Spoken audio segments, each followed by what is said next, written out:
Georgia Meloni. Recent times లో మన Indian social media మొత్తం భయంకరంగా ట్రెండ్ అవుతున్న ఇటలీ ప్రైమ్ మినిస్టర్. మోడీ గారు ఇటలీ వెళ్ళినా, మెలనీ గారు ఇండియా వచ్చిన ఆ రోజు నుండి ఒక వారం రోజుల పాటు సోషల్ మీడియా మొత్తం #మెలడీ అని ట్రెండ్ అవ్వాల్సిందే. ఈ విషయాన్ని మెలనీ గారు కూడా చాలా స్పోర్టివ్ గా తీసుకుని తన రీసెంట్ సోషల్ మీడియా పోస్టులలో కూడా ఎన్నోసార్లు #మెలడీ అని మెన్షన్ చేశారు. లాస్ట్ మంత్ జరిగిన G7 సమిట్ అప్పుడైతే మెలనీ గారు ఏకంగా ఒక వీడియోని రిలీజ్ చేశారు.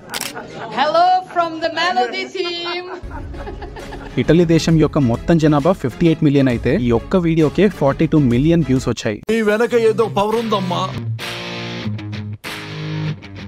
ఇది ఇప్పటి వరకు మీ అందరికీ తెలిసిన స్టోరీ. అయితే ఫ్రీ చైతన్య పారాయణలోకి వెళ్లి మనం ఇంటర్ చదువుకునే 15 ఏళ్ల వయసుకే మెలనీ గారు పాలిటిక్స్ లోకి దిగి ఇటలీ చరిత్రలోనే మొట్టమొదటి మహిళా ప్రధానమంత్రిగా ఎలా ఎదిగారు, తన పవర్ లోకి వచ్చిన సంవత్సరానికే 10 ఏళ్లుగా కలిసిన తన పార్ట్నర్ తో ఎందుకు విడిపోయారు అన్న విషయాలన్నీ ఒక లాంగ్ వీడియోలో ఎక్స్ప్లెయిన్ చేశాను. వెంటనే ఈ కింద ఉన్న లింక్ మీద క్లిక్ చేసి ఫుల్ వీడియోని చూడండి.